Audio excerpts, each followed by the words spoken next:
Have you ever had a nagging feeling that something in your family just wasn't right? What would you do if a stranger whispered a secret about someone you love, and it made your heart stop? Today, I'm going to share a story that will take you on a journey of suspicion, discovery, and ultimately, the courage to face the truth. To protect the privacy of those involved, I've changed their names and locations. So, sit back, listen closely, and follow the story. And if you haven't subscribed yet, make sure to hit that subscribe button, like this video, and leave a comment saying I'm listening so we can stay connected and share this journey together. It was a crisp spring morning in Seattle, and the streets along Pine Street shimmered with the soft glow of sunlight reflecting off the damp pavement. Mary Whitaker, 65, shuffled into Café Magnolia, her worn leather handbag swinging gently at her side. The familiar aroma of freshly brewed coffee and warm pastries wrapped around her like an old friend. She had been looking forward to this little ritual all week, a quiet breakfast, a buttery croissant, and perhaps a moment of solitude before the bustle of the day. Mary approached the counter, her hands slightly trembling, not from age, but from the mix of anticipation and the habitual nerves that always accompanied public interactions. The barista, a cheerful young woman, greeted her with a warm smile. "Good morning, Mary." "The usual today?" she asked. Mary nodded, returning the smile, though it felt forced, and placed her order, a chocolate croissant and a small latte. As she fumbled with her wallet, pulling out exact change she had meticulously counted the night before, a shadow fell across her shoulder. "Mary Whitaker?" a voice rasped softly, yet with an unmistakable weight behind it. She turned slightly, and her eyes met those of a man she hadn't noticed before. He was about 70, his face etched with wrinkles that hinted at both wisdom and years of hard labor, and his eyes carried a gravity that immediately set Mary on edge. I'm Harold," he said, extending a hand briefly before letting it hover near her arm in a way that felt almost protective, almost cautious. Before she could respond, he leaned in just enough for his words to reach her ear. "Do you know about your son, Jacob, and what's really happening at his home?" The world seemed to stop. Mary's hands froze midair, clutching the crumpled receipt, her knuckles whitening. Her heart slammed against her chest like a drum, and a cold shiver ran down her spine. Jacob, her only child, 38, widowed, hardworking, and devoted, was the center of her universe. And suddenly, Harold's words felt like an unexpected earthquake. "Excuse me. I don't understand," Mary stammered, her voice barely audible. She glanced at the counter. The young barista continued to steam milk, humming a tune, completely unaware of the tension rippling through the small space. Harold's gaze softened slightly, but the seriousness never left his eyes. "I know this sounds strange. I wouldn't say anything if I weren't certain, but you need to see for yourself. Just be careful," he whispered, and then he straightened, returning to his work as if nothing had happened, his presence suddenly normal again. Mary's legs felt weak. She muttered a quiet thank you, though the words barely left her lips. She turned slowly toward the back door, needing air, needing space, needing to process. Outside, the spring morning was alive with the hum of traffic and the distant clatter of streetcars. She leaned against the brick wall of the café, inhaling sharply, trying to slow her racing heart. Her mind replayed Harold's words over and over, each repetition more jarring than the last. Instinctively, she edged toward a shadowed corner beside a stack of trash bins at the side of the building. From here, she could watch without being seen, and the rhythm of the world outside seemed to continue normally, oblivious to the storm churning within her. "If he's telling the truth," she whispered to herself, "then I'm about to see a side of my son's life I never imagined." Her fingers clutched her handbag, her eyes scanning the street, every pedestrian, every car movement now loaded with significance. Mary knew one thing for certain: her quiet morning ritual had just turned into a mission that would change everything she thought she knew about her son. Mary Whitaker lived alone in a modest third-floor apartment on 15th Avenue, Seattle, overlooking the faint hum of early morning traffic and the occasional chirping of birds in the blossoming cherry trees. The apartment was small but orderly, a reflection of a life built on routine, discipline, and careful planning. Every corner held a memory, a faded photograph of Jacob as a toddler on the living room wall, the stack of well-worn library books she still treasured, and a vase of fresh tulips on the kitchen counter that she bought weekly with her carefully budgeted pension. Her life was simple, quiet, and governed by the rhythms of necessity, but it was rich with the love she carried for her son. Jacob, now 38, had been married to Emily for 4 years. From the beginning, Mary noticed that Emily, 35, had a certain distance, a measured politeness that never quite warmed into familiarity. She had brushed it off at first, telling herself that perhaps Emily was just shy, or adjusting to married life in a new city. Yet, over time, subtle details began to unsettle her, a fleeting glare, an oddly rehearsed smile, and stories of financial struggle that didn't always add up. Emily often called Jacob in distress, "Mom, Dad, we really don't know how we'll pay the rent this month," or "Jacob, my father needs urgent help for medical bills." And Jacob, with the kind heart Mary knew so well, always found a way to help. Mary herself had contributed whenever she could, dipping into savings she had painstakingly built for her own medical needs or household emergencies. She would sit at the small kitchen table late at night, counting each dollar with a mix of anxiety and resolve. "It's not much," she murmured to herself, smoothing out wrinkled bills, "but it's enough to help them through this week." She rarely allowed herself to complain. The thought of her son struggling to support his in-laws was unbearable. And yet, despite her sacrifices, there was a nagging sense of unease she couldn't shake. Henry, Emily's father, and her mother appeared charming, polite, and socially gracious whenever Mary interacted with them. At family dinners or casual visits, they smiled and thanked her, complimented her cooking, and seemed appreciative.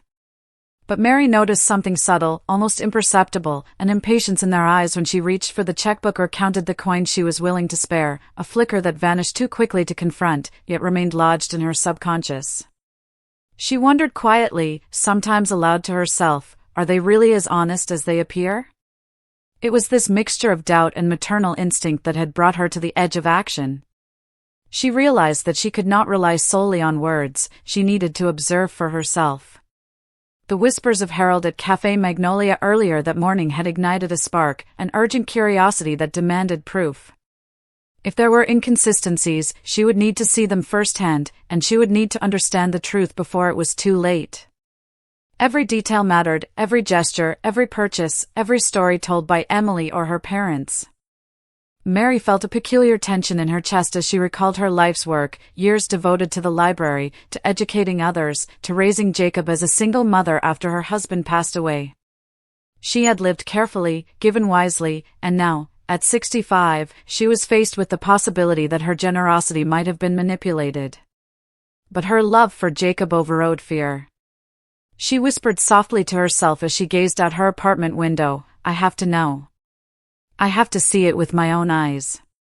The day ahead promised discovery, and Mary knew it could change everything, her understanding of Emily, the reality of Jacob's household, and perhaps the very foundation of trust within her family.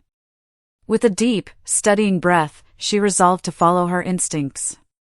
Today, she would watch, listen, and discern the truth for herself. Whatever unfolded, she would be ready. Mary pressed herself gently behind a thick cluster of azalea bushes across the street from Café Magnolia, her heart hammering in her chest. The morning air was crisp, carrying the faint scent of roasted coffee beans and wet pavement from an earlier drizzle. She adjusted the strap of her worn leather handbag nervously, her eyes fixed on the café's front door.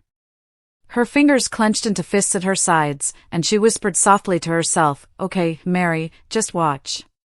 Just see what's happening." The adrenaline of curiosity mixed with dread made her palms sweaty, and she felt a shiver run down her spine.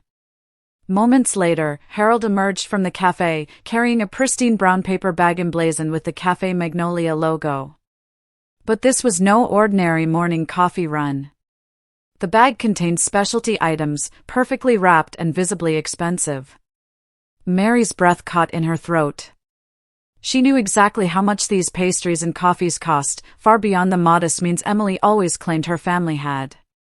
Her heart skipped a beat when she saw Harold place the bag carefully into the back of a brand new black SUV, its glossy finish gleaming under the morning sun, tires spotless, windows reflecting the neighboring buildings. This was not the kind of vehicle someone struggling to make ends meet would drive, Mary thought bitterly. Harold pulled out his cell phone and began speaking, his tone light and relaxed, punctuated with occasional laughter. Mary strained to catch the words but could hear nothing. She didn't need to. The casual ease, the calm posture, the way he leaned against the car, everything screamed financial comfort. A chill ran down Mary's spine. Her pulse quickened, and she instinctively pressed herself lower behind the shrubs. How can they be telling Jacob they're in trouble?" she whispered under her breath, almost in disbelief. Her mind raced, connecting dots that had never quite fit together until now, the urgent calls for rent, the supposed medical bills, the pleas for grocery money. Mary carefully noted the license plate of the SUV, the way Harold moved around the vehicle, and the subtle confidence in his body language. She watched him open the passenger door to place another small bag inside, moving as if protecting a treasured possession rather than merely transporting groceries. Every small gesture contradicted Emily's repeated tales of financial hardship. Mary felt a knot tighten in her stomach as realization slowly sank in. Her son, Jacob, was likely being manipulated, and she had unwittingly been part of the chain enabling it. Her eyes darted around to make sure no passerby had noticed her lurking. People were walking their dogs, sipping coffee from to-go cups, completely oblivious to the quiet drama unfolding across the street. Mary adjusted her scarf nervously, wishing she could disappear completely, but she knew she had to remain. She whispered again to herself, "I need to see more.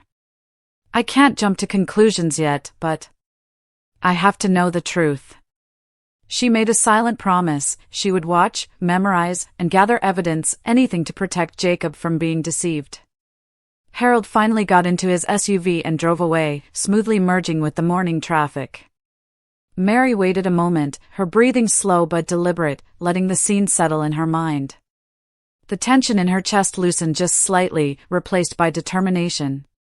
"If Harold was telling the truth, then today I will begin to see what's really happening," she murmured, adjusting her coat against the cool breeze. She knew this was only the first glimpse, the first step into a reality that could shatter the illusions Jacob had been fed.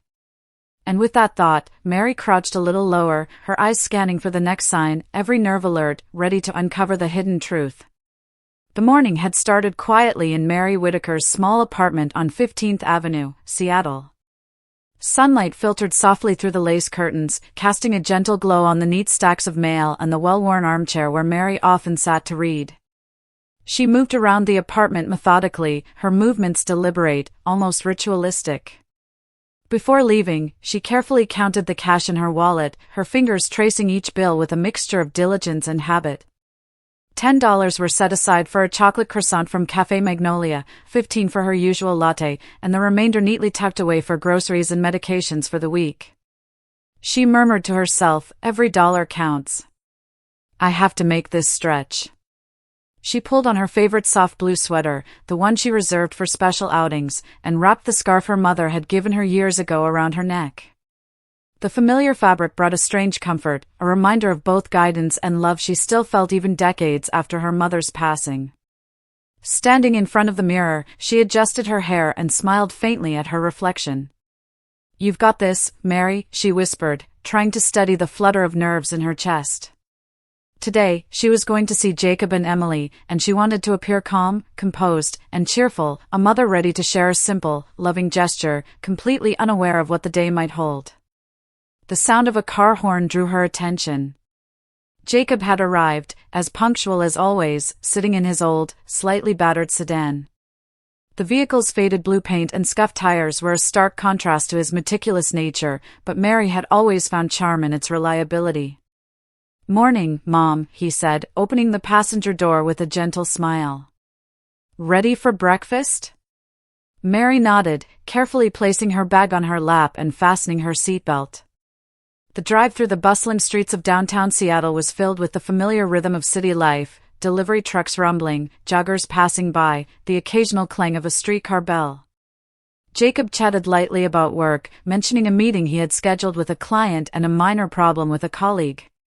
Mary nodded and smiled, but noticed he avoided mentioning Emily entirely. Her curiosity stirred, a tiny knot forming in her stomach. She wondered, as she often did, how much of the day-to-day reality of his household he shielded her from. Yet she focused on the small joys, watching the morning sun glint off the water in the distance, inhaling the scent of freshly brewed coffee from her thermos, and feeling the soft hum of the car engine beneath her. At Café Magnolia, Mary carefully selected a chocolate croissant, just enough within her small budget. She had a delicate greeting card nearby, wanting to add a little personal touch for Jacob. "It's a nice day for small surprises," she whispered to herself, placing both the croissant and card on the counter. That's when Harold, the older barista, glanced at her longer than usual. His eyes, steady and unreadable, seemed to pierce through her very thoughts. Leaning slightly closer, he murmured in a low voice, "Do you know what's really happening with your son and his family?" Mary froze, her fingers gripping the receipt so tightly that the paper crumpled. Her heartbeat surged, thundering in her ears. A wave of fear and anticipation swept over her. The ordinary morning, the familiar smells, the comfort of routine, shifted in an instant.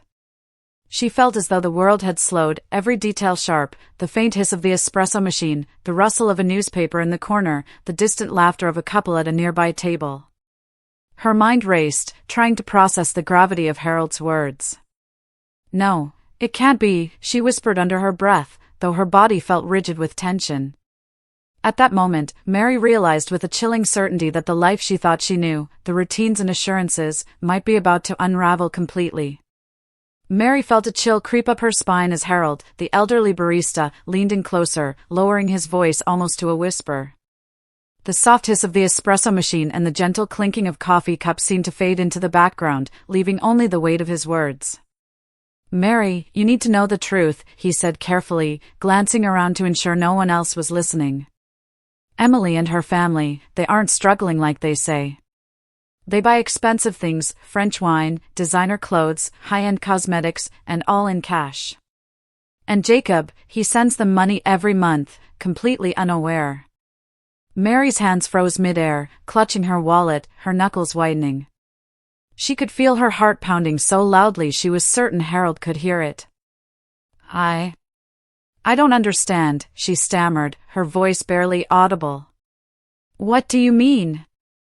They've always said they were in trouble with rent, bills, groceries." Harold nodded slowly, his eyes filled with a mix of empathy and regret. "I've seen this before, Mary. Families who take advantage of someone's generosity while maintaining appearances of hardship. My mother, she lived through the same thing. She never warned my father in time, and she regretted it until her last days. I couldn't stay silent when I saw you counting every penny for your croissant, knowing what they were spending." Mary felt a hot wave of disbelief and anger wash over her. The cafe around her, the warm, familiar smells of roasted coffee and buttery pastries, the chatter of patrons, suddenly felt surreal, almost cruelly ordinary against the shocking revelation. She gripped the receipt tighter, trying to ground herself. Her mind raced, piecing together all the subtle inconsistencies she had noticed over the past months, Emily's fleeting smiles that didn't reach her eyes, her constant worries about rent and bills, the way Jacob would sigh in exhaustion after sending money. Could it all have been a lie? Harold continued, his tone soft but firm. "I'm telling you this because I've seen the consequences, Mary.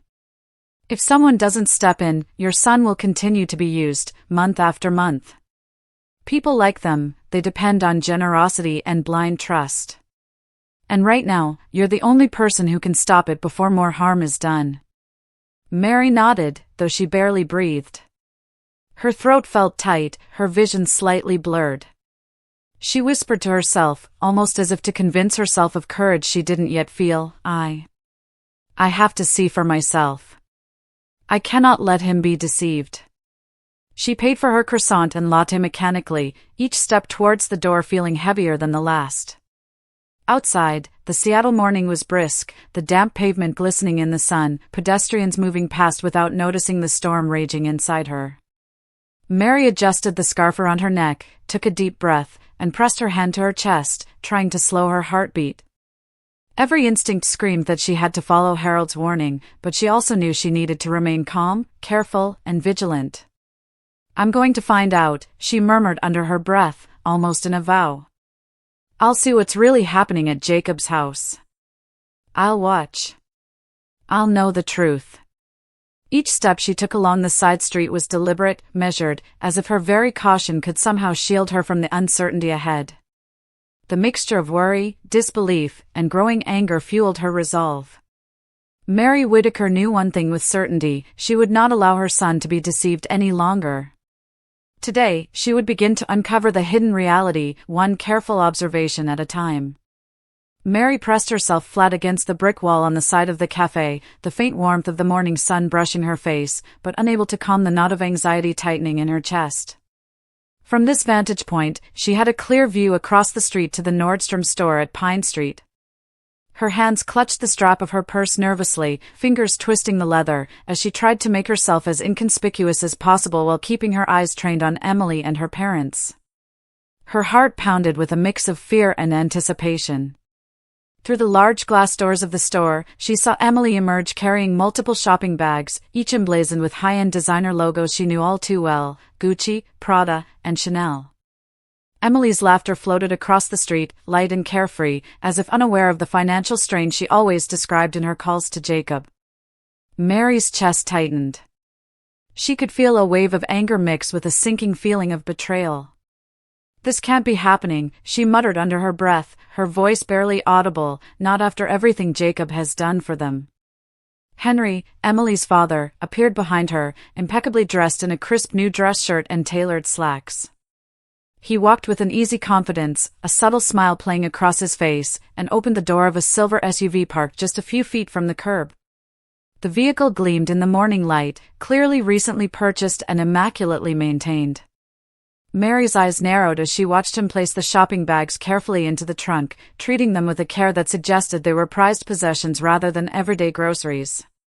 Then, with a calm casualness that made Mary's stomach twist, Henry handed a small stack of bills to a man standing near the parking lot, exchanging them with a handshake and a polite nod as if it were the most ordinary transaction in the world. Mary's mind raced, the pieces clicking together with terrifying clarity. Every detail she observed, the new clothes, the designer bags, the easy confidence, the cash exchange, clashed violently with the narrative Emily had told Jacob: struggling to pay rent, needing help with groceries, scraping by on tight budgets. Mary shifted slightly, trying not to draw attention to herself. She scribbled notes in a small notebook she always carried in her purse, recording everything: the brands of the shopping bags, Henry's actions, the way he carefully positioned each item in the trunk, Emily's expressions, the casualness of their demeanor. Her pulse pounded with a mixture of adrenaline and dread, and she could feel the tension in her shoulders and neck. "I need to remember every detail," she whispered, her voice almost swallowed by the morning bustle. "This is the proof Jacob will need to see, if he ever sees it at all."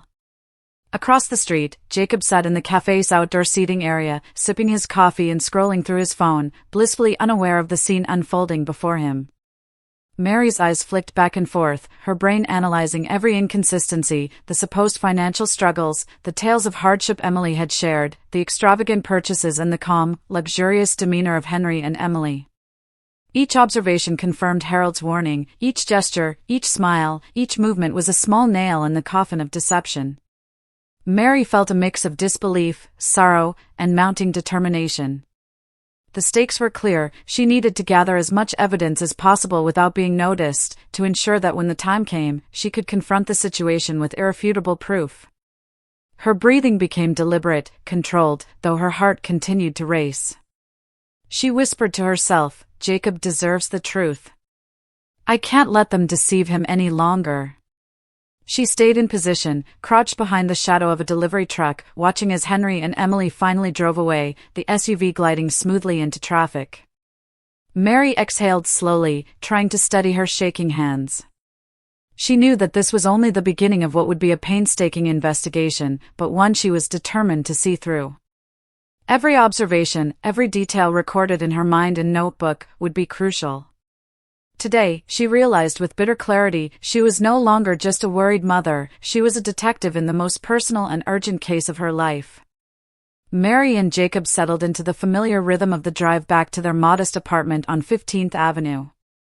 The morning sunlight filtered through the car windshield, casting a warm glow on the dashboard, but Mary's mind was far from the tranquil scene. She gripped the edge of her tote bag nervously, trying to appear relaxed while her eyes flicked toward Jacob every few seconds, analyzing his expressions, his hands on the wheel, the way he tapped his fingers lightly against the steering column.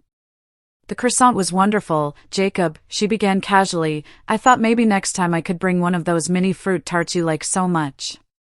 Her voice was light, conversational, carefully chosen, yet her stomach twisted with unease. Jacob smiled at the comment, glancing at her briefly, a soft chuckle escaping him. "You always know how to pick the good pastries, Mom," he said, his voice warm. Then he hesitated, lowering his gaze for a moment before adding, "By the way, Emily called me last night. She said her parents had to cut back hours at work, so she's helping them out with extra shifts. It's been a bit stressful, but they're managing." Mary's brow furrowed, subtle suspicion creeping in. She nodded slowly, keeping her expression neutral. "Oh, I see, that must be difficult," she said gently, watching him from the corner of her eye. Inside, a wave of conflicting emotions surged, doubt, worry, and the sharp pang of anger. She remembered Harold's warning from the café, and the scene she had just observed outside Nordstrom replayed vividly in her mind. Designer bags, expensive clothes, the silver SUV gleaming in the sunlight, and now Jacob's words about financial hardship felt painfully inconsistent. She swallowed, trying to steady her voice. "It must be exhausting, trying to help everyone like that," she murmured, forcing a casual tone. "I hope you're taking care of yourself too." Jacob shrugged, a small, habitual movement that made Mary's chest tighten. "It's fine, Mom. Emily's family, they've been through a lot. It's my duty to help, you know that. Don't worry about me." His tone was gentle, trusting, entirely unaware of the duplicity he was being subjected to. Mary's eyes softened at his kindness, but a sharp pang of fear twisted in her gut.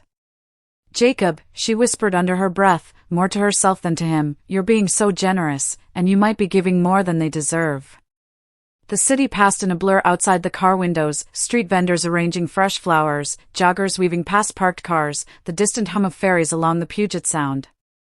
Mary's mind, however, was focused inward, meticulously cataloging every warning sign, every inconsistency she had noted over the past months.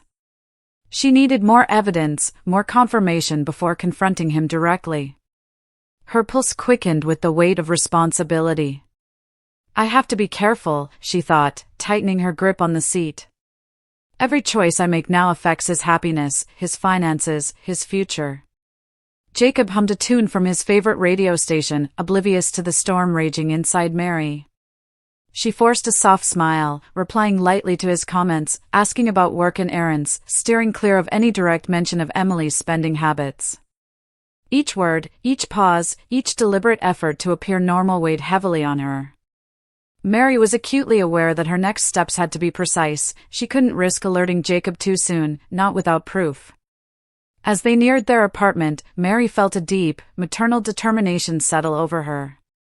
Her mind was sharp, analyzing every possible scenario, imagining conversations she would have, planning the observations she needed to gather. "I will find the truth," she murmured, staring at the familiar brownstone buildings lining the street. "I owe it to Jacob. He doesn't know yet, but I will protect him." Her heart ached at the thought of how much kindness and trust he had freely given, unaware that it was being exploited.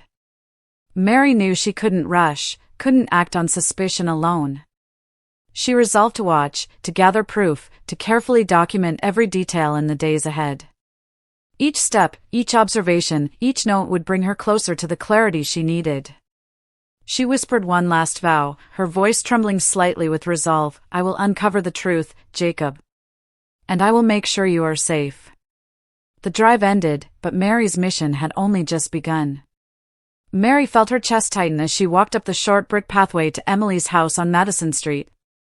The morning sun glinted off the neatly trimmed lawn and freshly painted shutters of the three-story townhouse. Each step she took on the stone walkway seemed amplified, echoing her nervous anticipation. She clutched her tote bag, the strap digging slightly into her shoulder, and took a deep breath, reminding herself to remain calm. The door opened almost immediately, and Emily appeared, smiling broadly, wearing a fitted navy dress that shimmered subtly under the sunlight. Her hair was perfectly styled, with soft waves bouncing around her shoulders, and her makeup was impeccable, highlighting every feature without seeming overdone. "Mary! You're here!" Emily exclaimed, stepping aside and gesturing grandly. Come in, come in. We've been looking forward to this." Her voice was warm, practiced, yet Mary noticed the careful way Emily held her hands, almost like a performer maintaining poise. Jewelry caught the light on her wrists and fingers, sparkling in a way Mary knew was far beyond anything Jacob's mother could afford. Mary swallowed, her stomach twisting as she forced a polite smile. "Thank you, Emily. It's lovely to see you all," she said softly, stepping over the threshold. Inside, the house smelled faintly of fresh flowers and roasted garlic, a complex aroma that immediately contrasted with the modest apartment Mary was used to. Her eyes scanned quickly, a brand-new leather sofa gleaming in the living room, a massive flat-screen TV mounted on the wall, and a dining table made of rich wood with matching chairs polished to a mirror-like finish. Each detail struck her with sharper clarity than the last. She caught herself whispering under her breath, "This doesn't match the stories they've been telling Jacob."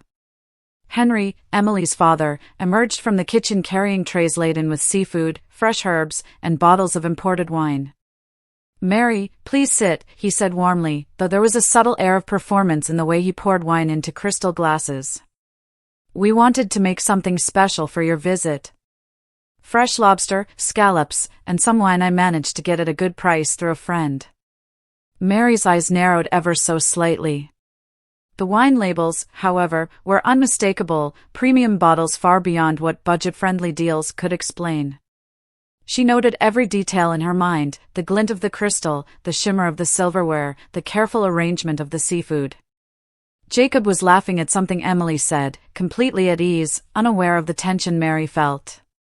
"It's perfect, Emily," he said sincerely, lifting his glass.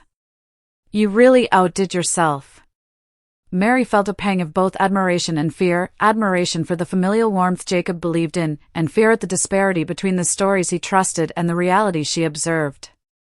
Mary quietly moved around the house, taking mental notes, observing Emily and Henry's every move, the precise placement of each plate, the subtle ways Emily adjusted her jewelry or laughed at her husband's jokes, the way Henry handed her a spoon and poured her a glass of water with an almost theatrical attention to detail. "They're building a perfect facade," she thought grimly, her pen hovering over the small notebook she kept in her purse.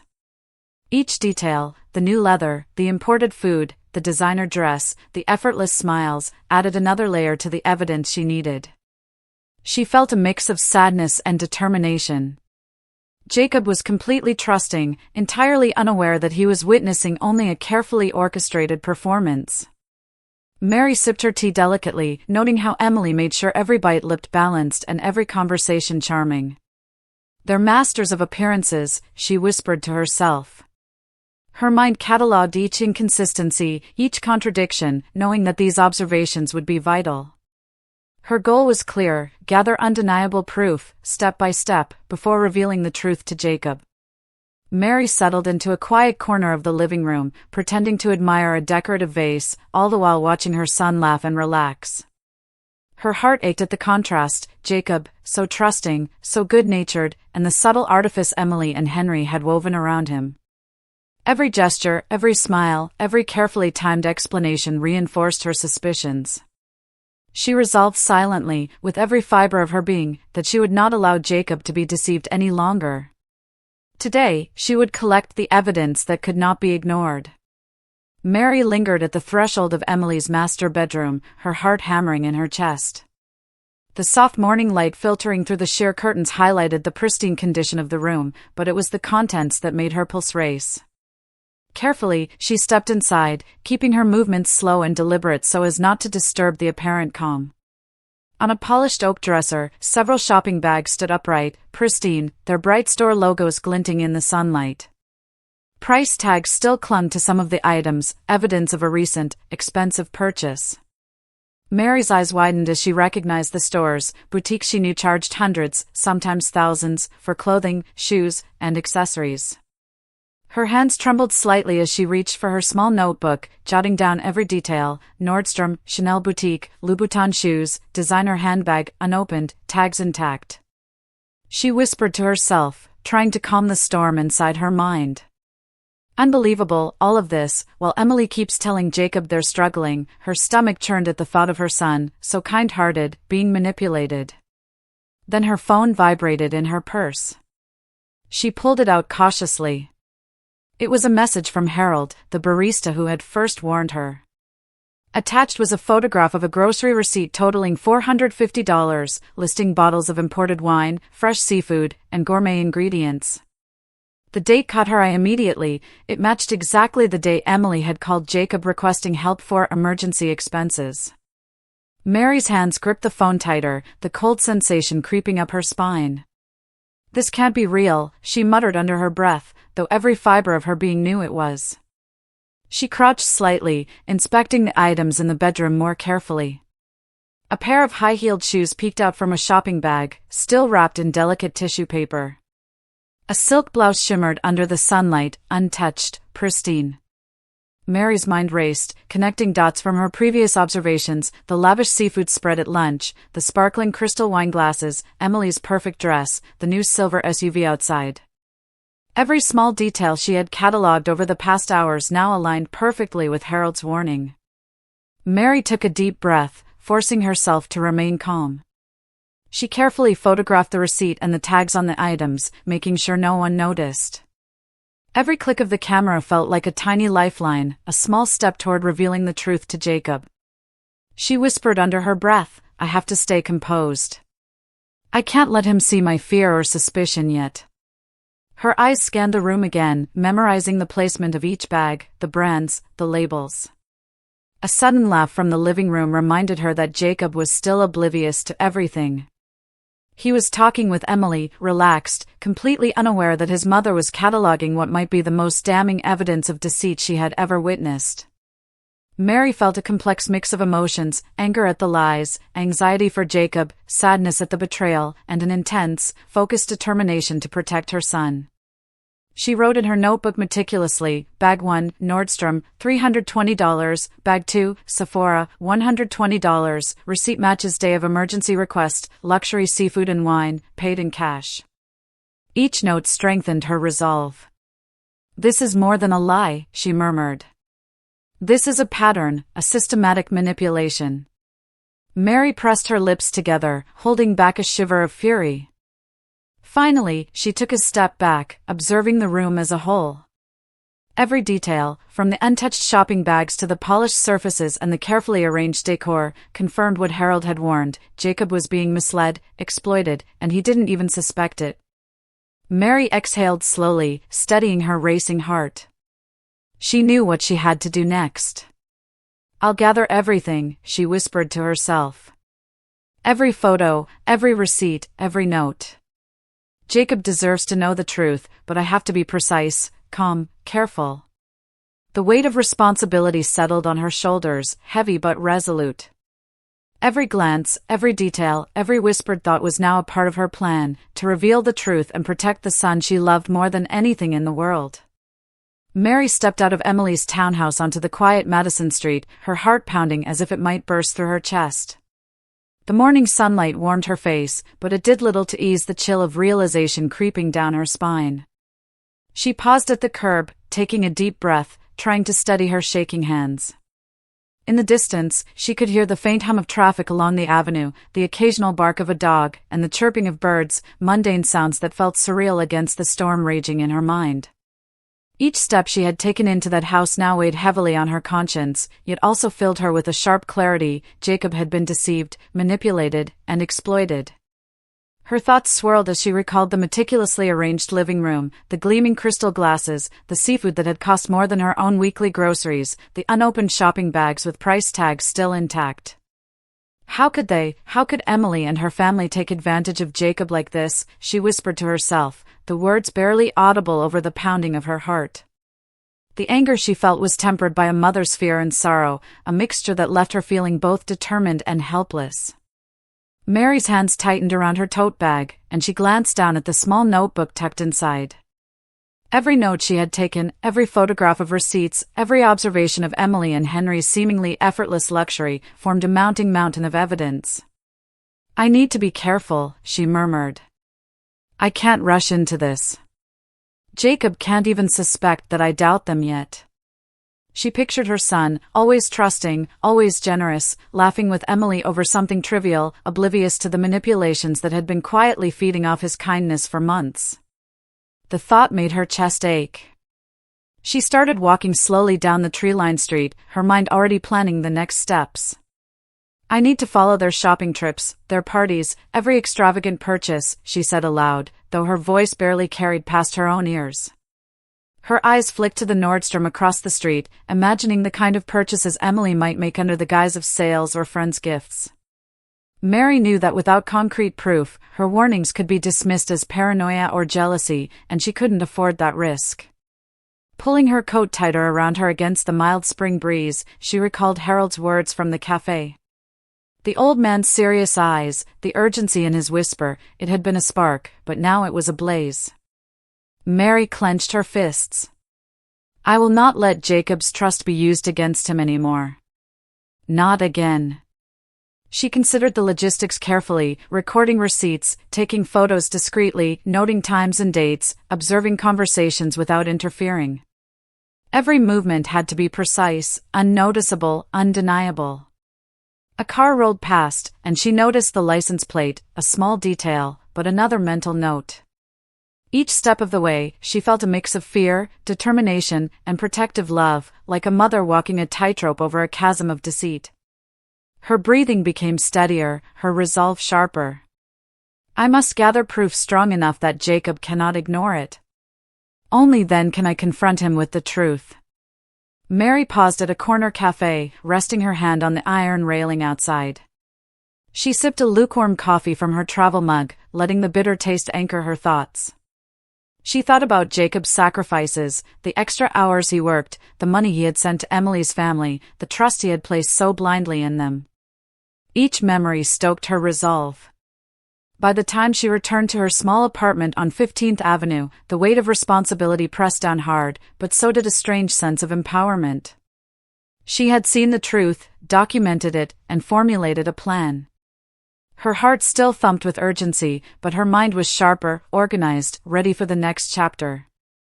Mary knew this was not just about exposing lies, it was about protecting her son from further emotional and financial harm. I'll watch. I'll record. I'll prove it, she whispered as she turned the key in her apartment door. Every detail she had observed, every note, every photo would become a weapon of truth. Today was only the beginning, the real confrontation would come when the evidence was undeniable. The story of deception was unfolding, and Mary was determined to be ready.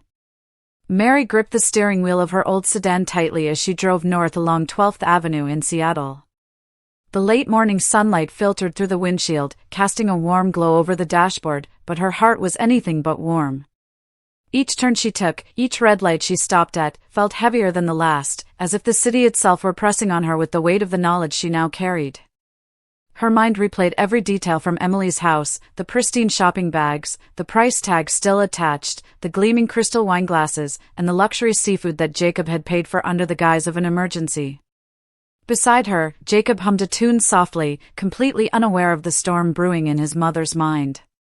"Mom, that lunch was amazing," he said cheerfully, turning briefly to smile at her.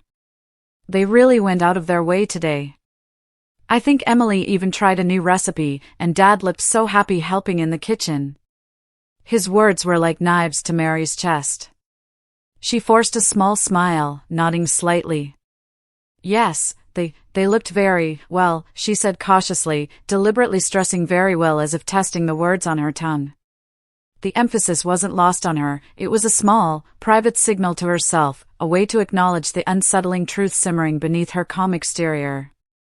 Mary's eyes flicked to the rearview mirror as they passed a row of cherry blossom trees in bloom, their petals drifting lazily in the wind. She noticed the way the light reflected off Jacob's eyes as he chatted, completely relaxed, completely trusting. Her chest tightened. "He has no idea," she whispered under her breath, her voice barely audible over the soft hum of the engine. She recalled Harold's warning at Café Magnolia, the urgent whisper that had set everything into motion, and the photos of receipts showing $450 spent on wine and seafood on the same day Emily had called Jacob for an emergency. Each piece of evidence now felt like a weight she had to carry alone until she found the right moment. Jacob reached over briefly to adjust the air conditioning vent and smiled. "I'm glad you like spending time with them, Mom. I know you had your doubts at first, but I really think they're good people." "It's comforting, isn't it?" Mary nodded slowly, keeping her voice measured. "Yes, it's comforting. Too comforting, maybe, for what they've told us about their situation," she said softly, leaving the trailing words hanging in the air, a private admission she dared not share fully. Her fingers tightened around the steering wheel as her mind raced with calculations, every receipt, every item, every lie carefully laid out to protect her son. The streets of Capitol Hill passed by in a blur.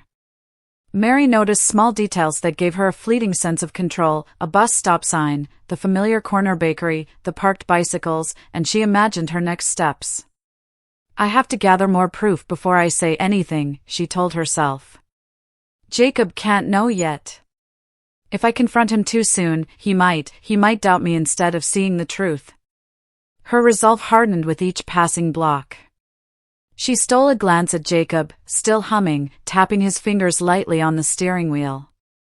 His trust in Emily was absolute, and Mary felt a mixture of sorrow and fierce determination. She had loved Jacob all his life, guided him, protected him, and now, as a mother, she felt a responsibility sharper than ever. "I have to be strategic," she murmured. "Every word, every gesture. I have to be sure before I speak. He must see the truth, and it must be undeniable." By the time they reached the familiar brick facade of her apartment building, Mary felt a strange mix of exhaustion and steely resolve. She parked the car slowly, taking a deep breath and letting the spring air fill her lungs. Her hands trembled slightly, not from fear, but from the intensity of the moment when the weight of love, anger, and responsibility collided inside her. She glanced at Jacob, whose cheerful demeanor had not wavered, and whispered inwardly, soon you'll understand, and no one will ever take advantage of your kindness again." Mary stepped out of the car, feeling the warm pavement beneath her feet, and looked up at the apartment building she had called home for decades. The decision had been made. She would gather the final evidence, plan the confrontation carefully, and protect her son from further deception. Every step toward her apartment was measured, deliberate, filled with the tension of the unspoken truth she carried, and the fierce love that propelled her forward. Today marked the beginning of revealing what had been hidden for too long. Mary sat quietly in the passenger seat of her old sedan, her hands folded on her lap, staring out the window at the soft gray morning light filtering through the leafy streets of Capitol Hill. The hum of the engine and Jacob's calm voice talking about the day created a false sense of normalcy that made her chest tighten even more. She knew she had to tread carefully. One wrong word, one hasty accusation, and she could shatter his trust before he was ready to see the truth. Taking a deep breath, she tried to start the conversation gently. "Jacob, have you ever noticed anything a little unusual at Emily's?" she asked, her voice measured but laced with concern. Jacob glanced at her, a small furrow forming between his brows, his fingers tapping lightly on the steering wheel. "What do you mean, Mom?" he replied, his tone uncertain, sensing her unease but not understanding the weight behind it. Mary's eyes drifted back to the sidewalk as she searched for words, trying to frame her thoughts carefully. "Well, you know, the way their living room looks now, the TV, the sofa, and Emily's clothes, all those things seem new. More than usual, perhaps." She paused, letting the words settle in the quiet of the car. Jacob's lips pressed together for a moment, and then he shrugged. "Mom, you know Henry has been picking up extra shifts, and Emily, she's really good at finding sales and deals. Everything they buy has a reason." His voice was calm, almost reassuring, but Mary could sense the subtle defensiveness creeping in. Mary forced herself to stay calm, to keep her tone soft and neutral. She had to make him think, not push him into immediate denial. "I understand that, Jacob. I really do," she said slowly, her eyes fixed on a passing café. "But, does it seem reasonable to you that when they're asking for emergency help, like rent, bills, or medical things, they could still spend so much on non-essential items?" Her voice wavered slightly with the tight knot in her stomach, but she continued. Jacob gave a soft sigh, shaking his head just a little. Mom. I think they're just trying to live comfortably. That's all. They don't have extra money lying around, they just manage to make things work. You know how life is. He smiled faintly, and Mary felt a pang in her chest. Her son's innate kindness blinded him, he had never doubted Emily's explanations. She realized that he had never been in the room when Emily shopped for these incredible deals, never held the receipts, never witnessed the money changing hands. Every rationalization he gave was based solely on trust in Emily's carefully crafted narrative. Mary's gaze dropped to her hands. She gripped the edge of her coat, knuckles white, and whispered softly to herself, "They've rehearsed everything perfectly, every excuse, every story, they've built a wall of deception so even Jacob couldn't see through it." Her mind ran through the photos Harold had sent, the receipts with prices far beyond anything Jacob had imagined spending, the expensive wine and imported seafood. All of it corroborated the unease she had felt since that morning. Her heart beat faster, but she forced herself to stay composed. "Jacob, maybe we should just pay closer attention next time. See for ourselves how everything works out, you know?" Not to doubt Emily, but just to make sure everything adds up, she suggested gently, her voice carrying both concern and a mother's protective edge. Jacob nodded, unconsciously trusting her advice, still unaware of the magnitude of what she suspected. Mary leaned back slightly, exhaling quietly, feeling the weight of both responsibility and frustration pressing on her. She knew she had to gather more proof, more undeniable evidence. If she confronted him now, without solid facts, she risked pushing him into defense mode, making him even more loyal to Emily's carefully maintained facade. Her determination hardened. Every observation, every receipt, every subtle behavior would be recorded in her mind, ready for the moment when Jacob was finally ready to see the truth for himself. Her eyes softened as she glanced at him, the son she had raised with love, now sitting so unsuspecting beside her. "I have to protect him. I have to make sure he's not taken advantage of," she thought. The city passed by outside the window, ordinary and serene, yet inside the car, a storm of truths and half-truths churned, waiting for the right moment to erupt. Mary adjusted her grip on the coat, her resolve clear. "I will see this through," she whispered to herself. "I will find the proof, and Jacob will understand."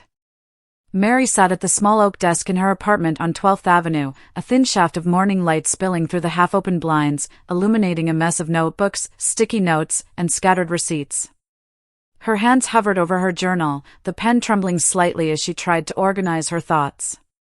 Each entry had to be precise, thorough, and detailed enough to withstand any skepticism from Jacob. "I can't let him be deceived," she whispered to herself, her voice tight with worry.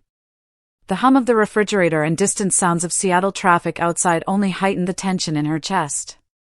She had already decided that casual observation wasn't enough.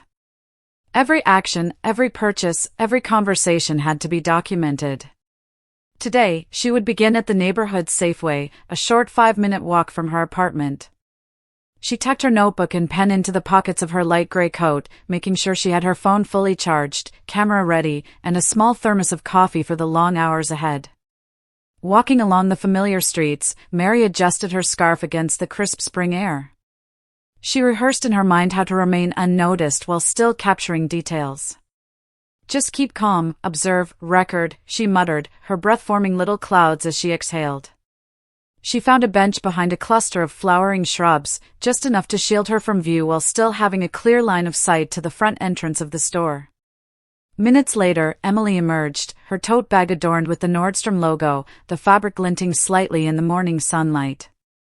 Behind her, Henry, her father, stepped toward a silver SUV, sleeves rolled neatly over his forearms, the stitching on his shoes gleaming. Mary felt her stomach knot. She pulled out her notebook, jotting down every detail, the time, the store, the type of purchase she could see through the partially open bag. $2.50 for wines and gourmet cheeses, paid in cash, she noted silently, remembering Harold's warnings from the coffee shop. Mary felt a pang of sorrow as she thought of Jacob. He had left for work that morning, smiling and cheerful, completely unaware of the surveillance his mother had undertaken. He trusts them, he always trusts the people he loves, she whispered, closing her eyes briefly, fighting back tears. She could feel the anger rising, the frustration at seeing someone she loved being manipulated, exploited for their generosity. Later that afternoon, she returned to her apartment, carefully reviewing the photos Harold had sent over the last few days. She spread the images across the kitchen table, receipts, expensive wine bottles, gourmet food items. Each one told the same story Emily and her family tried to hide. She meticulously labeled each photo with dates, times, and observed details. Every note, every scribble in her journal, was a piece of the puzzle. Mary's hands shook slightly as she placed the last receipt into a labeled folder. She took a deep breath, feeling the weight of her task. Patience, evidence first, confrontation later, she murmured. Her apartment felt quiet, almost too quiet, as if the walls themselves held their breath. She knew that only undeniable proof would persuade Jacob, only concrete evidence could shatter the carefully constructed illusion without him rejecting her words outright. Night fell, and Mary sat cross-legged on the floor, the notebook spread like a fan before her. She checked every figure, every annotation, and made sure each photo and receipt aligned perfectly with the timeline she had been tracking. The hum of her desk lamp and the soft ticking of the wall clock were the only sounds, echoing her resolve. She whispered a vow under her breath, I will protect him. I will make sure he sees the truth, no matter how long it takes. Her plan was now in motion, a combination of stealth, patience, and detailed observation. Each trip to the grocery store, every casual outing, every small detail would be recorded. Jacob would not know. The deception had to be unraveled slowly, carefully, like a delicate thread pulled to reveal the full tapestry of lies. Mary sipped her lukewarm coffee, her eyes scanning the notes once more, a mixture of determination and quiet dread coursing through her.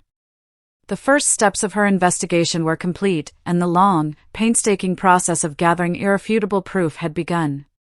Mary sat quietly on the edge of her small sofa in her apartment on 12th Avenue, a faint smell of brewed coffee hanging in the air, her notebooks and receipts spread like a battlefield around her. She picked up her pen and stared at the page, her hands slightly trembling. I need to be meticulous, she whispered to herself, the words barely audible over the soft hum of her old refrigerator. Every detail mattered now, every purchase, every visit, every action Emily and her family took. If Jacob was to believe her, she needed indisputable proof. She had started small. The local Safeway, a block away, became her daily checkpoint. Each morning, before the store opened, Mary would quietly position herself behind a row of azalea bushes, carefully noting the comings and goings of anyone connected to Emily. She had memorized the license plate of the silver SUV, the exact stitching on Henry's leather loafers, even the way Emily held her tote bag just so. Her notebook was filled with times, dates, amounts, and descriptions, $120 for imported cheeses, $65 for a bottle of French wine, $350 for a designer handbag, all purchases she could see partially through clear shopping bags or glimpse tags. Between observations, she would discreetly text Harold, the barista from Café Magnolia. Any new receipts today? She typed with deliberate caution, her fingers trembling as she hit send. Within minutes, his replies came, accompanied by photos, receipts from Whole Foods, Nordstrom, and even a boutique clothing store. Mary carefully compared each photo with her own notes, cross-referencing dates and purchase types. The patterns were undeniable. Each evening, she sat cross-legged on the kitchen floor, a mug of now-cold coffee in her hands, sorting the day's collected evidence. Receipts were stacked, photos labeled meticulously, notes rewritten for clarity. She whispered to herself, Jacob deserves the truth, he needs to see this, he can't keep being deceived. Her voice cracked slightly, her heart aching as she imagined him, oblivious, sending hard-earned money to people who were taking advantage of him. Even the routine of Jacob going to work became a painful reminder of her mission. He kissed her on the cheek each morning, smiled, joked about the weather or his commute, and left, completely unaware that his mother was quietly tracking the people he loved. He trusts them so completely, she murmured, a lump forming in her throat. The idea of him being exploited, day after day, was almost too much to bear. She had to remain calm, precise, and patient. Every observation, every photograph, and every note had to be perfect. Mary also created a meticulous schedule. She mapped out the routes Emily took to local shops, noted the times of day she visited certain boutiques, and even the particular delivery services that arrived at her house.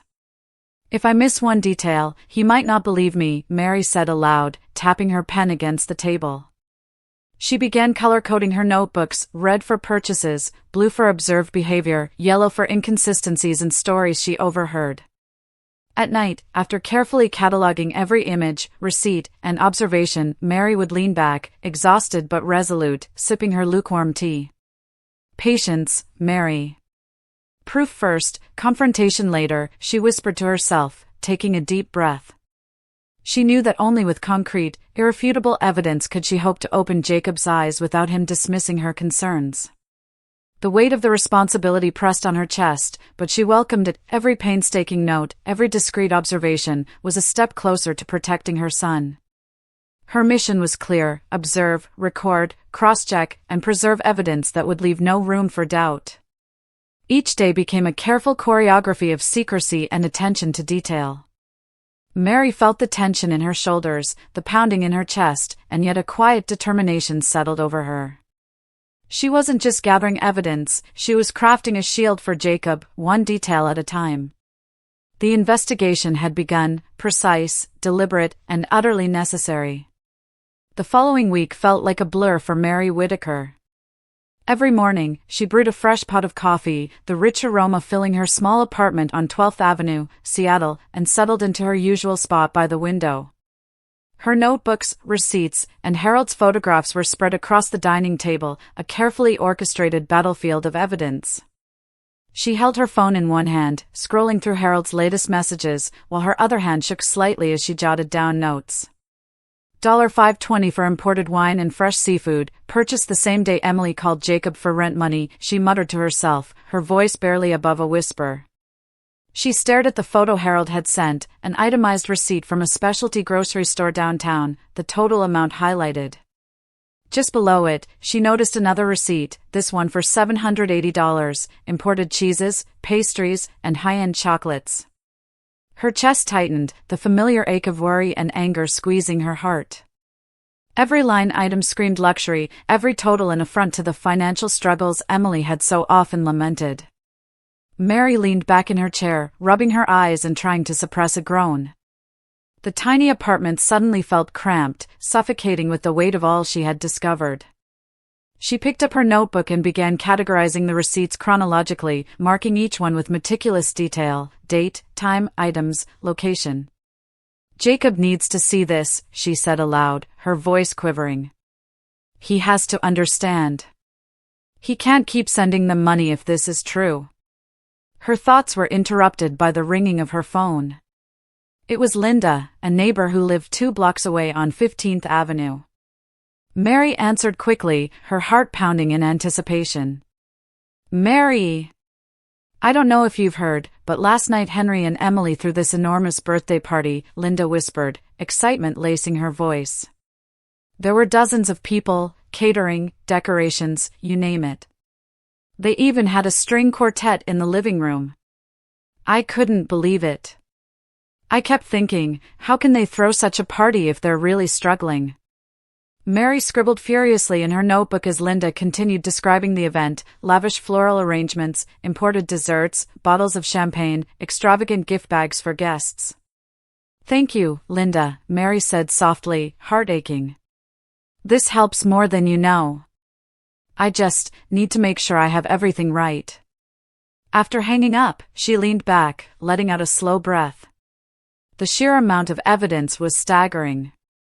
Every receipt, every observation, every word from neighbors like Linda formed a pattern that contradicted Emily's carefully crafted narrative of hardship. Mary glanced out the window at the quiet street, the soft drizzle of Seattle rain creating streaks on the glass. She wrapped her cardigan tighter around her shoulders and muttered, "This is it. I'm closer than ever. Jacob deserves the truth." She spent hours cross-referencing Harold's photos with her own observations, times of day, purchases, and activities. Each note she made seemed to strengthen the case, leaving no room for doubt. As the evening wore on, Mary organized the receipts by category: groceries, luxury foods, gifts, decorations. She labeled each photo with the corresponding day Emily had called Jacob, highlighting the coincidences. She could feel the story taking shape, a mosaic of deception, carefully pieced together over weeks of careful observation and diligent note-taking. Finally, Mary leaned back, exhausted but resolute. She sipped her lukewarm coffee and whispered to herself, "The right moment to show Jacob is coming. He will see it all, the truth that Emily and her family have been hiding. I just have to be patient, precise, and calm." Her fingers trembled slightly as she closed her notebook. The evidence was mounting, the picture of deceit becoming clearer by the day. The time to confront the reality and protect her son was approaching, and Mary knew she would be ready. It was a damp Wednesday evening in Seattle, the city lights reflecting on the wet pavement as Jacob arrived at his mother Mary's apartment on 12th Avenue. The soft hum of traffic outside barely penetrated the calm of the small living room, but Mary's heart was anything but calm.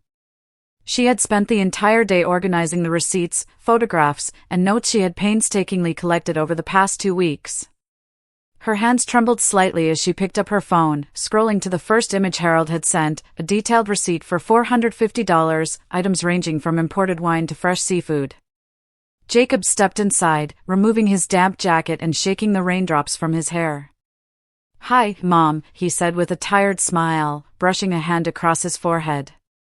"Sorry, I'm late. Work was crazy today." Mary smiled faintly, but there was a tightness in her chest. "It's okay, Jacob. Sit down," she replied softly, gesturing to the worn but comfortable armchair across from hers. She paused for a moment, gathering courage. The room smelled faintly of her chamomile tea, the warm, comforting aroma doing little to calm her racing heart. "Jacob," she began slowly, holding her phone steady so he could see, "I need to show you something." She displayed the first receipt, the numbers clearly visible on the screen. His eyes widened slightly, curiosity peaked, but he didn't yet fully understand the gravity. Mary continued, her voice calm but deliberate. "Harold, the barista I told you about, he's been helping me keep track. He took photos of receipts for Emily and her family's purchases." She watched Jacob's expression flicker between confusion and concern. Jacob leaned forward, studying the image.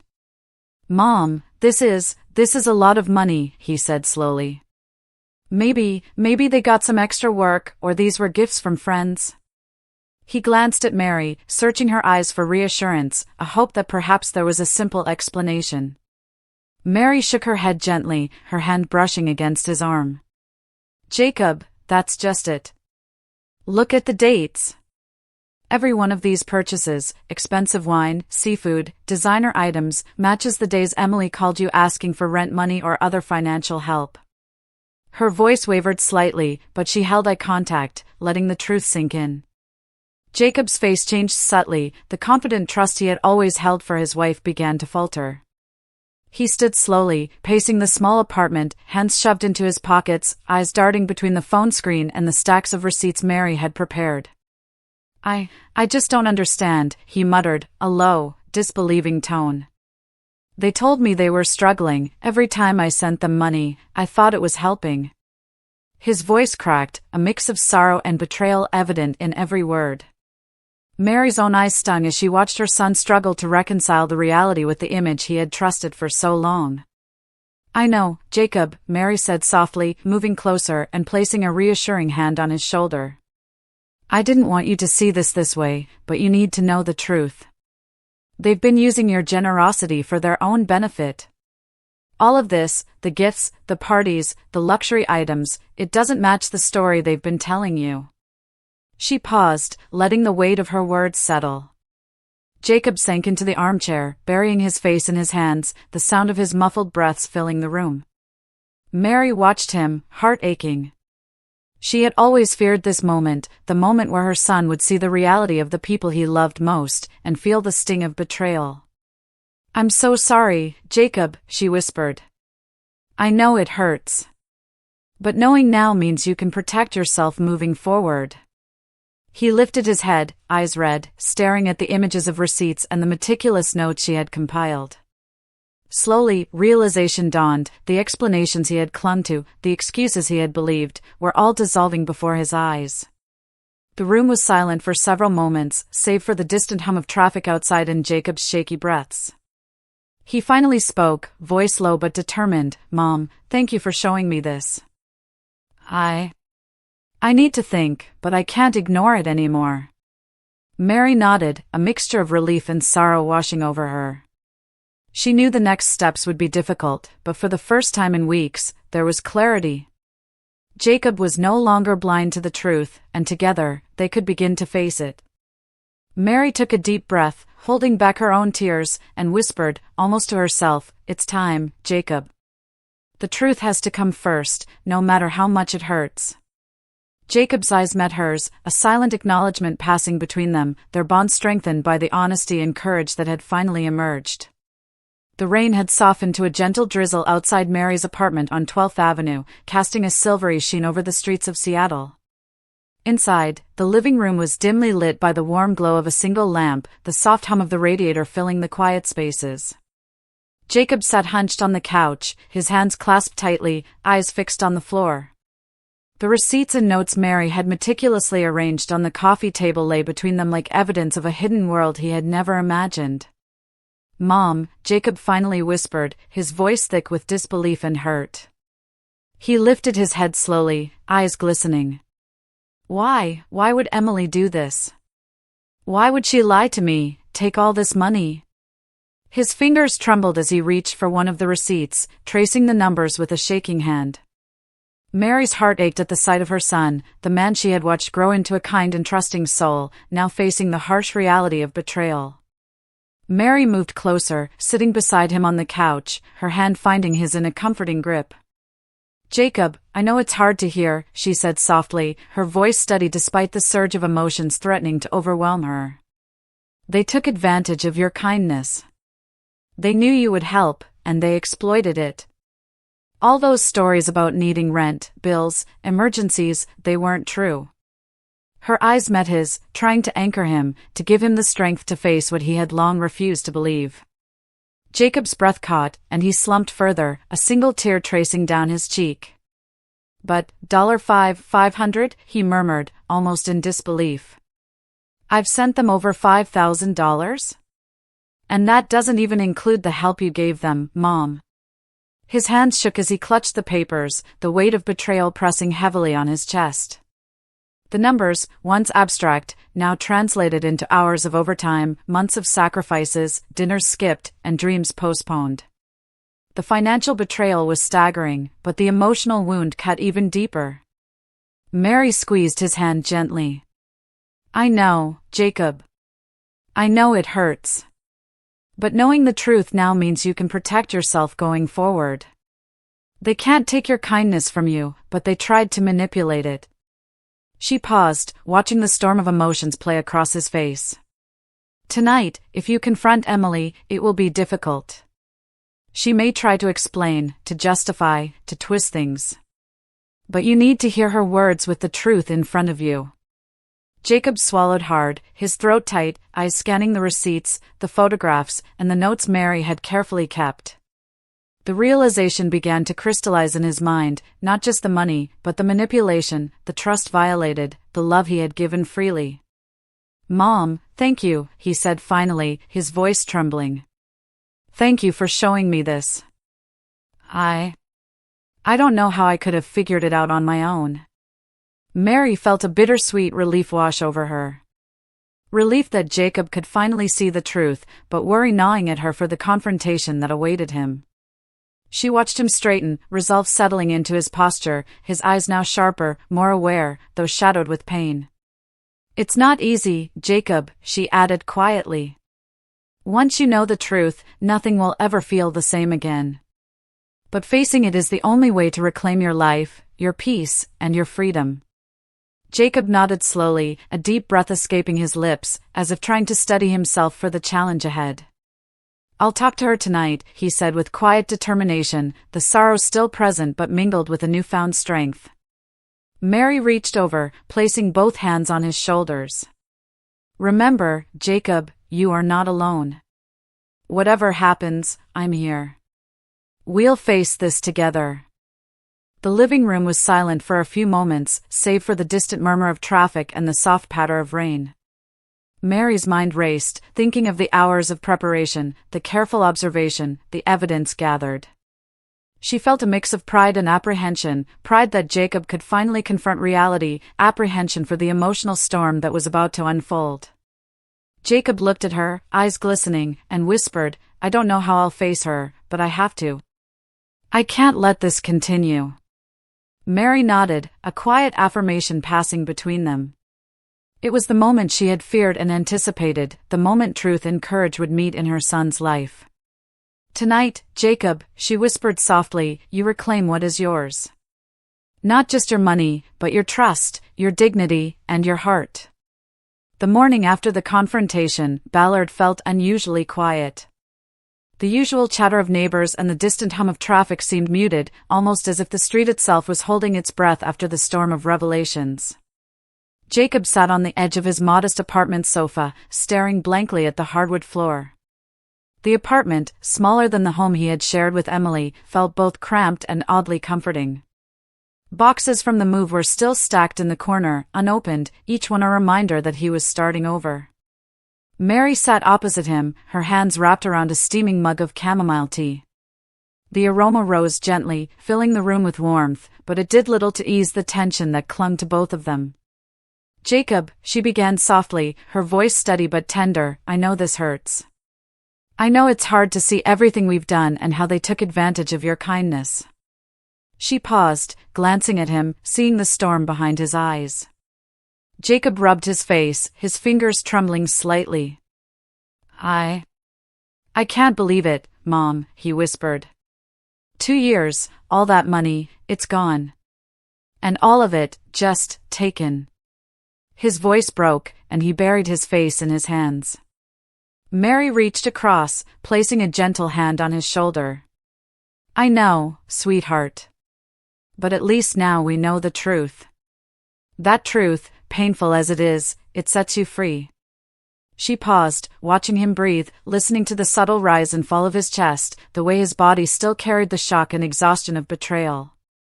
Over the next few days, Jacob worked closely with his lawyer, reviewing bank statements and documents. They discovered that Emily had been diverting funds into a hidden account, purchases carefully masked, including designer clothing, luxury foods, and even small pieces of jewelry. The total loss amounted to roughly $16,000, including the money Mary had sent over time. The numbers were staggering, yet Jacob felt a strange sense of relief, knowing exactly what had happened and that it could no longer continue. Mary observed her son quietly, noting the subtle changes in his demeanor. There was still pain, certainly, but there was also a growing clarity. "Mom," Jacob said one afternoon, his voice steadier, "I never realized how much I needed to see the full picture. I thought I was being generous, but now I understand the importance of being wise too." Mary smiled, though her eyes glistened with unshed tears. "Generosity and wisdom can coexist, Jacob. You've learned to protect your heart without shutting it down entirely." She felt a deep pride swell within her. Watching him grow through adversity, learning to set boundaries without losing his compassion, was a reward far greater than any monetary loss. Together, they began rebuilding routines.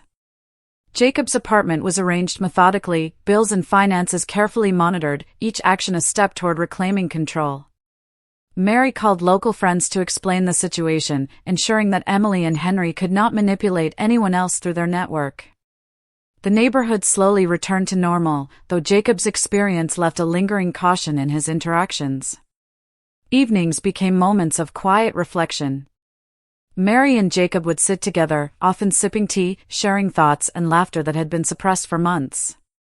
"You're stronger than you know," Mary said one night, watching him smile genuinely for the first time in weeks. "This storm passed, but you came out the other side intact." For Jacob, the sense of liberation was profound.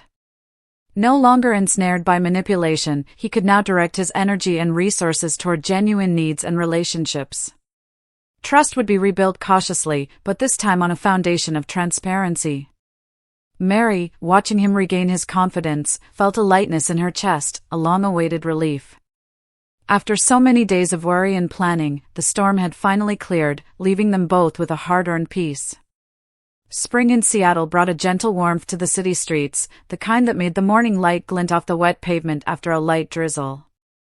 Jacob, now cautiously optimistic, was sitting at a small wooden table in his apartment, carefully reviewing his budget and planning the week ahead. It was a habit he had developed after the painful lessons of the previous months, meticulously tracking expenses, setting aside emergency funds, and ensuring that every dollar was accounted for. Mary sat beside him, quietly observing, her hands wrapped around a warm cup of chamomile tea, feeling a mix of pride and relief at her son's resilience. The doorbell rang, breaking the calm. Jacob's face lit up with a mixture of anticipation and nervous excitement. "That must be Lauren," he said, standing and walking to the door. Lauren, his fiancée, now his wife, stood there with a basket of fresh vegetables, herbs, and some locally baked bread from the farmer's market. Her blue nurse's scrubs had been swapped for a casual cardigan and jeans, and her eyes sparkled with warmth and sincerity. "Hi, Mr. and Mrs. Whitaker," she greeted, her voice cheerful but calm. "I thought we could make dinner together tonight, nothing fancy, just fresh ingredients." Mary smiled, noting how natural Lauren's presence felt. "That sounds wonderful, Lauren," she replied, her voice tinged with relief. She had observed many relationships crumble under manipulation before, but Lauren exuded honesty and respect. Lauren set the basket down carefully on the counter. "And I want to be clear about something," she said, looking at Mary directly. "I will never ask for money from your family. Jacob and I have our own plans and responsibilities. I respect your family, and I respect the life Jacob is rebuilding." Her words were simple, yet they carried weight, a promise of transparency that Mary had rarely witnessed in the past. Jacob watched Lauren unpack the vegetables, a faint smile tugging at the corners of his lips. "See, Mom," he said quietly, almost to himself, "this is what it feels like to be appreciated without strings attached. We can enjoy each other's company without feeling drained or manipulated." Mary felt her chest tighten with relief, recognizing the significance of this moment. After months of guarding her son against deceit, she finally saw him embrace a relationship built on trust rather than obligation. They began preparing dinner together, chopping vegetables, stirring sauces, and sharing small jokes about cooking mishaps. Lauren's calm demeanor and steady hands reflected her competence, but it was her transparency and thoughtful consideration that impressed Mary the most. "Here, let me help with the onions," Mary offered, and Lauren nodded gratefully. "Thank you, Mrs. Whitaker. I really appreciate your guidance in the kitchen and in life." Jacob occasionally glanced at his mother, his eyes filled with gratitude. "Mom, I can finally see how generosity and caution can work together," he said, stirring a pot of simmering sauce. "I don't have to give blindly, but I can still give wisely. I can help others without losing myself or my resources." Mary nodded, feeling a warmth she hadn't felt in months. As the evening unfolded, Mary noticed the small but meaningful ways Lauren included her in conversations and decisions. They discussed meal planning, shared stories from the hospital, and even laughed over small, mundane anecdotes from their day. The apartment, once filled with tension and silent worry, now echoed with a comforting sense of family and mutual respect. Jacob and Lauren's relationship became a model of balance for Mary, a combination of love, honesty, and practical wisdom. Jacob gradually restored his financial stability, carefully allocating funds to savings, investments, and modest pleasures, while also ensuring his mother's comfort and needs were met. Mary finally allowed herself to breathe, seeing her son flourish in a healthy, trusting environment. By the time dinner was ready, the table was simple yet abundant: roasted vegetables, fresh bread, and a light salad, each dish prepared with care and love. Sitting down together, they shared a meal, their laughter and conversation mingling in a harmony Mary had longed for. For the first time in months, she felt the heavy weight of worry lift. In that moment, Mary realized that a new chapter had begun. Not only for Jacob and Lauren, but for herself as well, a chapter defined by honesty, mutual respect, and genuine familial love. The lessons of the past had been painful, but they had paved the way for a life filled with trust and joy. Mary looked at her son and future daughter-in-law, and quietly whispered to herself, finally, peace. 2 years had passed since that fateful spring morning in Seattle, the morning that had set Mary Whitaker on a path she never imagined. Sitting in her favorite armchair by the bay window of her 15th Avenue apartment, she sipped a slowly cooling cup of chamomile tea, the sunlight painting golden streaks across the wooden floor. Outside, cherry blossoms drifted gently in the breeze, petals settling on the sidewalk and the roofs of the neighboring townhouses. Mary watched for a moment, feeling the serenity of the day, but her mind traveled back to the roller coaster of emotions she had endured over the past 2 years. Jacob, now 40, had grown in ways Mary could not have anticipated. She thought back to the night when the truth about Emily and Henry had been revealed, the lies, the manipulation, and the emotional toll it had taken on her son. "Mom," he had whispered with tears in his eyes, "I can't believe I was so blind." Mary remembered the tight hug, the raw pain, and the fragile hope that had flickered in his voice. Now, that hope had transformed into strength. Jacob had learned to balance generosity with wisdom, to protect his heart without becoming cynical, and to recognize the true value of trust. Mary's pride was tempered with reflection. She realized that courage often required shattering illusions, even painful ones. She had faced the prospect of confronting deception directly, of watching her son's idealized vision of family crumble. But that courage had nurtured growth, not only for Jacob but for herself as well. She had learned that love is not always gentle, sometimes it demands hard decisions, vigilance, and the willingness to speak truths that others may resist. The apartment was alive with warmth. From the kitchen, Jacob and Lauren's laughter drifted through the living room, mixing with the faint sizzle of vegetables in a pan. Lauren, ever considerate, was teaching Jacob a new recipe she had picked up at the hospital cafeteria, a simple dish of roasted salmon with herbs and lemon. "Careful with the garlic, Jacob," she said, smiling, "I don't want you to overpower the flavors." Jacob laughed, his easy smile reflecting the confidence he had gained. Mary watched, heart swelling, feeling the beauty of a family built on honesty, mutual respect, and love. Over the months, she had nurtured relationships that had helped her heal and understand the wider world. Harold, the elderly barista who had first whispered the warning at Café Magnolia, had become a close friend. Over cups of coffee, they would talk about the importance of speaking up, even when it was uncomfortable, even when it meant risking awkwardness or conflict. "Sometimes," Harold said, "the truth is a gift, even if it stings at first." Mary had carried those words with her, a reminder that courage often requires action. Belinda, her neighbor from down the block, had shared stories of similar deceptions she had witnessed in her own community, giving Mary perspective. "We weren't foolish, Mary," Linda had reassured her. "We were simply kind-hearted, trusting people who didn't expect others to exploit that." The insight helped Mary release the lingering guilt, replacing it with resolve and clarity. Financially, the family was stable. Jacob had rebuilt his savings, invested cautiously, and created a system to verify requests before offering help. Lauren's presence had brought balance and transparency, and together they had cultivated a home filled with laughter, shared responsibility, and thoughtful planning.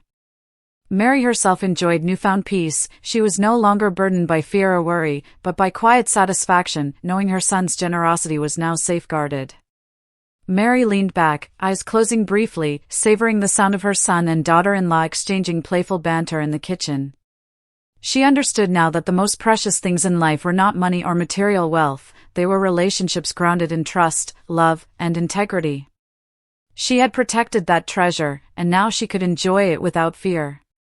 As the cherry blossoms continued to drift past the window, Mary whispered softly to herself, This is what matters. Real love, honesty, and vigilance." In that moment, she felt complete. The storm of the past had given way to a calm, radiant clarity. And she knew, with absolute certainty, that the greatest legacy she could leave was the knowledge that courage, discernment, and love had preserved the heart of her family. As the evening sunlight softened into a warm, golden glow over Seattle, Mary Whitaker stood in the kitchen doorway, watching Jacob and Lauren laugh together as they plated the final touches of their homemade dinner. The aroma of roasted salmon and freshly baked bread filled the apartment, mixing with the faint scent of her chamomile tea. Mary felt a wave of contentment and relief, knowing that the storm of deceit that had once threatened her family was finally behind them.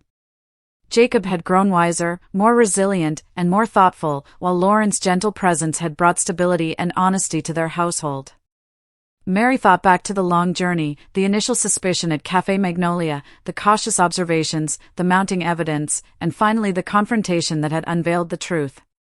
Every anxious morning spent watching, every note meticulously logged, every message from Harold and insights from neighbors like Mrs. Linda had led to this moment of clarity and peace. She whispered softly to herself, "All of that fear and worry was worth it to protect the heart of my family." Jacob approached her, a warm smile on his face. "Mom, I couldn't have done this without you. You saved me from a lot of heartache, and I'll never forget it." Mary reached out, holding his hand tightly, feeling the depth of their bond strengthened by honesty, courage, and trust. "You've grown into a man who knows the value of kindness and wisdom," she replied, tears glistening in her eyes. "That balance will guide you for the rest of your life." As they sat down together for dinner, the apartment echoed with laughter, conversation, and the clinking of plates, a sound far sweeter than any material wealth. Mary knew now that the most important treasures were not financial, but the authentic connections we nurture, the integrity we uphold, and the love we protect. This journey had shown her the power of vigilance, compassion, and the courage to confront uncomfortable truths for the ones we hold dear. To all our viewers watching, if you've been inspired by Mary's story, please like this video, share it with your friends and family, and subscribe to the channel so you won't miss any of our upcoming stories. We'd love to hear from you too. Leave a comment below saying "I'm listening" to let us know you're part of this journey with us. Your engagement helps keep these stories alive and meaningful. Remember, the deepest human connections are built not on convenience or appearances, but on trust, honesty, and courage. Protect your loved ones, speak difficult truths, and cherish the bonds that truly matter. We'll see you again in the next video.